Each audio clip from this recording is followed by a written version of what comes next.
تو کس کام کے لیے بھیجا تھا؟ ہاں 274 عبادت کے لیے 274 کیا اس کے لیے بھیجا تھا کہ ہم لوگوں کو واضح کرے کہ میں امیر نہ اللہ زینا یا کسی کی نفس کو کچلنے کے لیے ہمیں نہیں بھیجا تھا. ہمیں صرف اس کے لیے بھیجا تھا کہ ہم عاجزی کریں. ہمیں اس طرح نہیں بھیجا کہ تم کسی کی حاکم بن کر بیٹھو یا کسی کے پیچھے باتیں بناؤ کہ وہ ایسی ہے وہ ایسی ہے. ہمیں صرف اپنی عبادت کے لیے بھیجا تھا. لیکن آج ہم اللہ تعالیٰ کے جو احکامات ہیں اور ہم جو اپنے لیے جہنم کا سامان تیار کر رہے ہیں تو اور اپنے لیے خود زخم ڈھونڈ رہے ہیں. آپ کو پتہ ہے کہ جب ہم اپنے بستر پہ بھی ہوں گے تو ہمارے بدنوں پہ جب ایک ایک یہ جو روح ہے ایک ایک بال سے نکالی جائے گی تو کتنی تکلیف ہوگی. ٹھیک ہے آج ہم بڑے نرم بستروں پہ ہیں لیکن نزاع کی گھڑی کتنی سخت ہے اور کتنی سخت دردیں ہوں گی. تو ہم ایک دوسرے کے لیے یہ آنسو والے کیوں بنتے ہیں؟ ایک دوسرے کے منہ پہ تماچے کیوں مارتے ہیں؟ بات یہی ہے نا. ایک دوسرے کے دلوں کو زخم کیوں دیتے ہیں؟ جیو. قرآن پاک کا سب سے مقصد جو اسلام میں داخل ہونے کا جیو اور جینے دو. ہاں یہ علم کے مجالس جو ہے اس میں سوچنے کا موقع ملتا ہے اور ہمیں ماضی سے بھی سبق ملتا ہے کہ ماضی میں ہم نے کیا تھا اور حق کو پہچاننے کے لیے ہمیں بہت کچھ ملتا ہے اور پھر ہم آٹومیٹکلی حق کو بھی پہچان لیتے ہیں اور تکبر سے بھی بچ جاتے ہیں اور ایسے والے کاموں سے بھی آٹومیٹکلی ہم کوشش کرتے ہیں. لیکن جو شخص ایسی محفلوں سے دور ہوتے ہیں تو وہ لوگ بیچارے ایسے تکبر میں مبتلا ہوتے ہیں کہ نہ وہ اپنے مستقبل کے بارے میں کچھ سوچ سکتے ہیں نہ وہ اپنے ماضی سے کچھ سبق لیتا ہے اور نہ حق کو پانے کے لیے حق کی پہچان اس کے لیے کوئی ضروری چیز نہیں ہوتی. وہ کہتا ہے بس جانوروں کی طرح حیوانوں کی طرح زندگی گزار رہا ہے. جو اوپر والے جو چمڑے ہیں وہ انسان ہیں لیکن اندر ہر بندہ حیوان بنا ہوا ہے. اوپر والا جو گیٹ اپ ہے نا تو وہ انسانوں کی ہیں لیکن جو نتائج آپ دیکھ رہے ہیں تو کیا ہے؟ حیوان. جو رب کو پہچان نہ سکے وہ بندہ کبھی بھی ناجائزوں سے نہیں بچ سکے گا. یعنی اس کے لیے دل میں قرآن ہونا لازمی ہے. تو آج جو سود لینے والے ہیں ان کے لیے اللہ تعالیٰ نے انتہائی غصے کا اظہار کیا ہے اور جو ہمارے اللہ تعالیٰ نے فرمایا کہ جو سود سے منع نہیں ہوتے تو نبی ان کی گردنیں اب اڑا دو. گردنیں اڑا دو. اور اپنی ماں کے ساتھ زنا کے برابر ہے سود لینا. کسی کو پیسہ دیا اور وہ بیچارہ پہلے سے وہ تو اس لیے آیا تھا کہ وہ مجبور تھا. مجبور بندہ اپنے لیے گھر کا سامان برابر نہیں کر سکتا گندم آٹا تو وہ بیچارہ تو خود ہی دبا ہوا تھا تندرست تھا. اب تمہارے لیے وہ منافع لائے گا یا وہ قرضہ تمہارا ادا کرے گا. اسی سے معاشرے میں لوٹ مار اور جو آج کل ہمارے نتائج ہیں تو یہی ہے. پہلے جو خوشحالی تھی آپ کو پتہ ہے کہ مغل خاندان تک لیکن جب تک یہ برصغیر پاک و ہند میں یہ انگریز آ گئے تو ان لوگوں نے ہمیں دبانے کی ان لوگوں نے کوشش کی وہ کامیاب ہو گئے اور پولیس کا وہ سسٹم ان لوگوں نے رائج کیا ورنہ صحیح ٹھیک ٹھاک سسٹم تھا. بادشاہ بھی کوشش کرتے تھے کہ ہم ملک کے خزانے کے سے کچھ نہ لیں اور اپنی مزدوری کر کے ہم کچھ کھا پی لیں. سارے پڑھے لکھے ہو تو آپ کو تو مغل خاندان کا بھی پتہ ہوگا.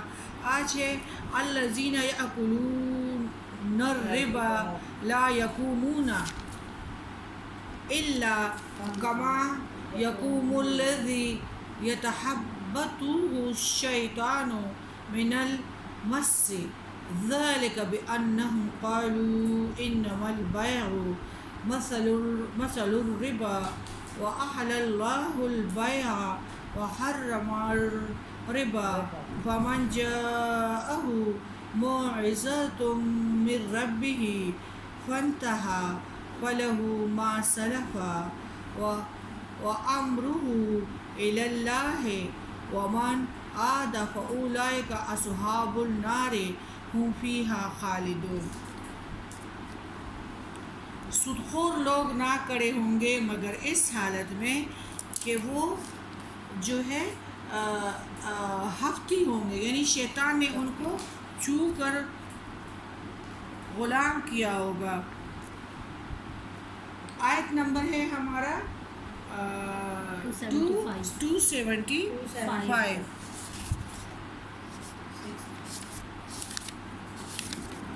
یعنی جو نظام ہے تو یہ ہمارا مسلمانوں کا نہیں ہے، جو آج کل ہمارا لین دین کا چل رہا ہے، اور ہم مزے کے لیے بیٹھے ہوئے ہیں کہ ادھر کی نیشنلٹی ہمارے پاس ہے اور ہم نے ادھر سے کہیں نہیں جانا۔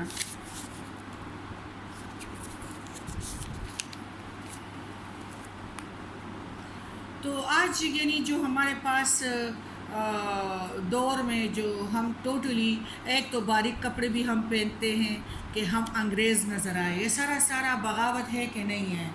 اسلام کے آپ کو پتہ ہے کہ 70,000 حصے ہیں، اور اللہ تعالیٰ نے خود فرمایا ہے کہ تم لوگ ابھی اسلام میں آئے ہو لیکن اسلام تم لوگوں کے دلوں کے اندر داخل نہیں ہوا ہے۔ باریک لباس فتنہ ہے، غیبت ریاکاری فتنہ ہے کہ لوگ دیکھ لے، اگر لوگ نہیں دیکھیں گے تو آپ نیکی کا کام نہیں کریں گے، نیکی کی بات بھی نہیں کریں گے، لوگ موجود ہو تو غیبت نہیں کریں گے، لوگ اٹھیں گے تو ان کی پھر عزت کو ایسے خراب کرو گے کہ وہ بندہ بیچارہ سنے گا تو وہ آنسو بہائے گا۔ بات کی سمجھ آ رہی ہے؟ تو یہ کس کے خلاف بغاوت ہے؟ پیارے نبی کریم صلی اللہ علیہ وسلم نے جو دین ہمیں پیش کیا تھا، ہم سراسر اس کے بغاوت میں لگے ہوئے ہیں، اور یہ ساری جھوٹ، غیبت اور تکبر شرک ہے۔ بدعت، دین میں نئے نئے سسٹم ایجاد کرنا شرک ہے۔ اچھا، پھر یعنی ہمیں توکل نہیں ہے نا، اور ہمیں اس قرآن پہ یقین نہیں ہے نا کہ اللہ تعالیٰ خود فرماتے ہیں کہ جو دلوں میں میری محبت کے بیج کو بوتا ہے تو میں اس کا بن جاتا ہوں، بتا تیری مرضی کیا ہے۔ لیکن جو لوگ اس قرآن کو دلوں پہ نہیں ڈالتے تو وہ ایسا وہ ہے نا زنگ آلودہ، جس طرح ایک ساسپین سڑ جائے اور آپ اس کو ریت سے بھی مل کے صاف نہیں کر سکتے۔ جو اس قرآن کو دل پہ نہیں لیتا تو ان بندوں کے دلوں میں اللہ کی محبت کا بیج نہیں بویا جا سکتا، وہ اتنا گندا ہے، زنگ آلودہ ہے۔ ٹھیک ہے، وظیفے بھی یا متقم ہو بہت وظیفے پڑے گا، سب کچھ کرے گا، لیکن نہیں، جب اللہ تعالیٰ کی محبت کو دلوں میں ڈالے گا تو ہر بندے کی خوشی پہ خوش ہوگا، ہر بندے کی عزت پہ خوش ہوگا، ہر بندے کے بھوک اور افلاس کو خود محسوس کرے گا، ہر بندے کے گھر کے غم کو خود اپنے اوپر لاگو کرے گا کہ یہ میرا غم ہے، یہ میری بے عزتی ہے۔ بات کی سمجھ آ گئی نا؟ تو یہ سب کچھ کیا ہے؟ قرآن کے ساتھ آج جو ہم رکوع پڑھ رہے ہیں، اور آج والے دور کے مطابق بہت اہم ترین ہے، کیونکہ اس دور میں اللہ کے خلاف بغاوتیں اتنی زبردست شروع ہے کہ وہ 30 دجال جو ہے وہ ہم پورے کے پورے دیکھ رہے ہیں۔ 30 دجال جو آئیں گے نا وہ تقریباً ٹوٹلی کمپلیٹ ہے، اور عبداللہ بننے کے علاوہ ہم کیا ہو گئے ہیں؟ غیر اللہ کے بندے، ہم اوروں کے عبد بن گئے ہیں۔ غیر اللہ کی حاکمیت کا تصور سب سے بڑا شرک تو سب سے یہ ہے کہ نفسیاتی اعتبار سے سب سے بڑا شرک مادے پر اور بتوں پر یعنی بتوں سے امید اور اللہ سے نا امیدی، بتا تجھے اس سے اور کافری کیا ہے۔ علامہ اقبال خود فرماتے ہیں کہ بتا اس سے اور کافری کیا ہے۔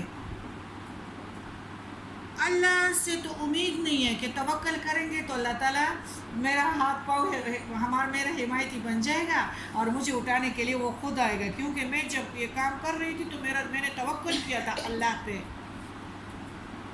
بات کی سمجھ آ رہی ہے نا؟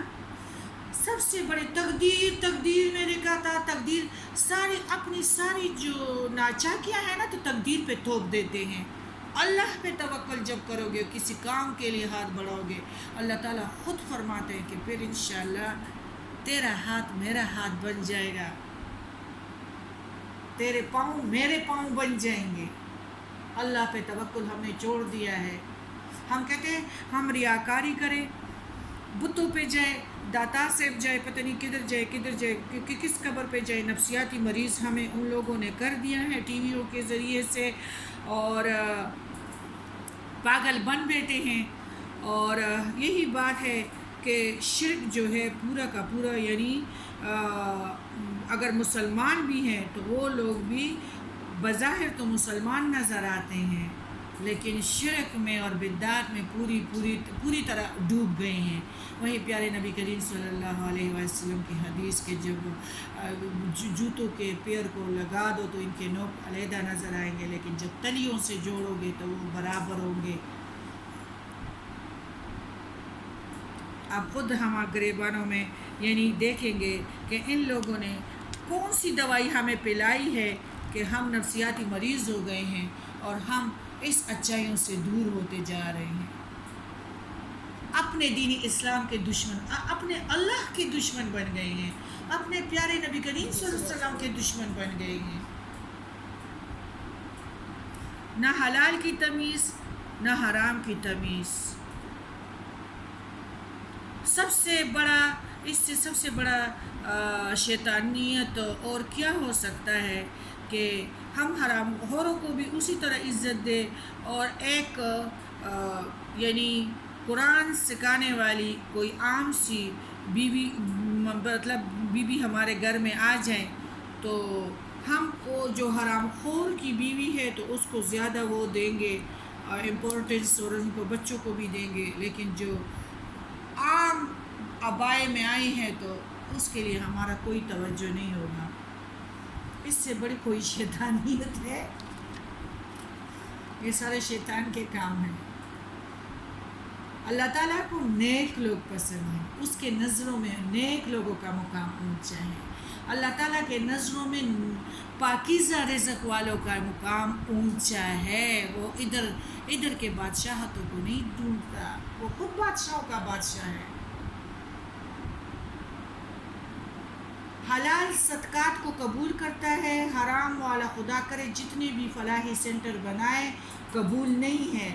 ریاکاری والا صدقہ خدا کرے جتنا بھی ہو، 25 دے گئے ہوں، قبول نہیں کرتا۔ تھوڑا سا آدھی روٹی تم نے کھا لی، کسی نے آواز دی اور آدھی روٹی تم نے ان کو دے دی، اس کو اللہ تعالیٰ نے قبول کر دیا، کیونکہ اللہ تعالیٰ ادھر کا بادشاہ ہے، اندر کا۔ وہ تم نے اللہ کی محبت میں روٹی کو آدھا کر کے آدھا اس کو کھلایا اور آدھا تم نے خود کھا لی۔ یہی چیزیں قرآن پاک سے جو بیج بویا جاتا ہے تو شیطان سے ہم پھر دور ہوتے ہیں، پھر شیطان کے راستے میں اور لوگوں کی واہ کی خاطر ہم خرچ نہیں کرتے، ہم صرف اللہ کی مرضی میں اور محبت کی خاطر لوگوں سے کٹ کر اللہ کی محبت میں خرچ کرتے ہیں۔ اللہ تعالیٰ فرماتے ہیں کہ ایسے انسان نہیں روئیں گے اور میری ساری نعمتوں سے نا امید نہیں ہوں گے تو کیا ان کو، یعنی جو اپنے جو لاچار ہے ان کو جو پیسہ دیتا ہے تو مزید یعنی ان کو کمائی جو وہ کما سکتے ہیں یا نہ سکتے ہیں، لیکن ان کو ماہانہ سود والے نظام سے وہ کہتے ہیں کہ مجھے مطلب 2500 کے بعد ان لوگوں نے 3000 مانگے ہو کہ اگر تم نہ دے سکے لیکن میرے گھر پہ تم 3000 ضرور لاؤ گے۔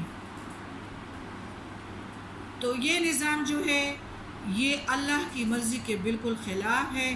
جو وہ محنت کر رہا ہے، پیسہ وہ جو کما رہا ہے، وہ مقرر رقم، چاہے نقصان ہو بیچارے کا یا وہ ہو، لیکن وہ تمہیں وہ پیسہ لا کے دے گا. اور اگر